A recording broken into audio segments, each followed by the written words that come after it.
പാലക്കാട് മലമ്പുഴ ഡാമിൽ കാണാതായ യുവാവിന്റെ മൃതദേഹം കിട്ടി. മലപ്പുറം തിരൂർ സ്വദേശിയായ 22-കാരൻ ഷമിലാണ് മരിച്ചത്. ഇന്നലെ വൈകുന്നേരം ഡാമിൽ കുളിക്കാൻ ഇറങ്ങിയതായിരുന്നു ഷമിൽ. പേര് 6 ബൈക്കിലായിട്ട് വന്നതാണ്. വന്ന് ഇവിടെ നീന്തുകയായിരുന്നു. അങ്ങോട്ട് നീന്താനായിട്ട് ശ്രമിച്ചതിനാണ്. അങ്ങോട്ട് നീന്തി ആൾക്കാരെല്ലാവരും ഇവിടെ മുങ്ങി കുളിച്ചുകൊണ്ട് നിൽക്കുകയായിരുന്നു. അപ്പോഴാണ് ഈ പ്രശ്നം ഉണ്ടായത്. അപ്പോൾ അവർ പറഞ്ഞു അങ്ങോട്ട് പോരുന്ന് പറയുമ്പോൾ ഈ പയ്യൻ അവിടെ നിന്ന് ഇങ്ങോട്ട് നീന്തി തിരിച്ചു വന്നു. പക്ഷേ തിരിച്ചു വരുന്നതിനിടയിൽ പുള്ളി കുഴഞ്ഞ് താഴ്ന്നു പോയെന്നാണ് അവർ പറഞ്ഞത്.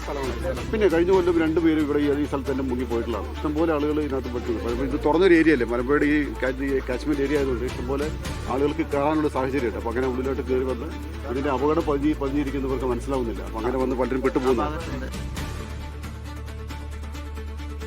സാജിദ് അജ്മൽ കൂടുതൽ വിവരങ്ങളുമായി. സാജിദ്, എന്താണ് ഉണ്ടായത്? ഈ പ്രദേശത്തെ ആളുകൾ ഇങ്ങനെ കാര്യമായിട്ട് കുളിക്കാൻ ഇറങ്ങുന്ന ഒരു സ്ഥലമാണോ? നിഷാദ്, ഈ ഡാമിലേക്ക് ഇറങ്ങുന്നത് നിയമപ്രകാരം തെറ്റാണ്. വിനോദസഞ്ചാരികളായ ആളുകളും മറ്റും ഈ നിയമം ലംഘിച്ചുകൊണ്ട് അങ്ങോട്ട് കുളിക്കാൻ ഇറങ്ങാറുണ്ട്. ഒരു 5 മാസം മുൻപ് 2 വിദ്യാർത്ഥികൾ ഇവിടെ മുങ്ങി മരിച്ചിരുന്നു.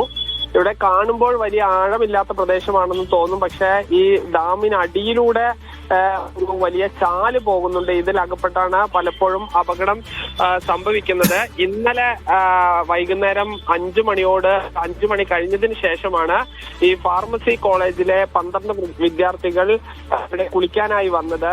ഈ ഷമീൽ എന്ന വിദ്യാർത്ഥിക്ക് നന്നായി നീന്താൻ അറിയാം. പക്ഷേ ഒരു ഭാഗം പോയി തിരിച്ച് വരുന്ന സമയത്ത് കുഴഞ്ഞ് താഴുകയായിരുന്നു എന്നുള്ളതാണ് പ്രാഥമികമായി കരുതുന്നത്. മലപ്പുറം ജില്ലയിലെ തിരൂർ സ്വദേശിയാണ് ഷമീൽ. ഇന്ന് രാവിലെ ഈ ഫയർഫോഴ്സിന്റെ സ്കൂബ ടീമും സംയുക്തമായി നടത്തിയ തിരച്ചിലാണ് മൃതദേഹം ലഭിച്ചത്. മൃതദേഹം നിലവിൽ പാലക്കാട് ജില്ലാ ആശുപത്രിയിലാണ് ഉള്ളത്. സാജിദ് അജ്മലാണ് പാലക്കാട് നിന്ന് വിവരങ്ങൾ നൽകിയത്.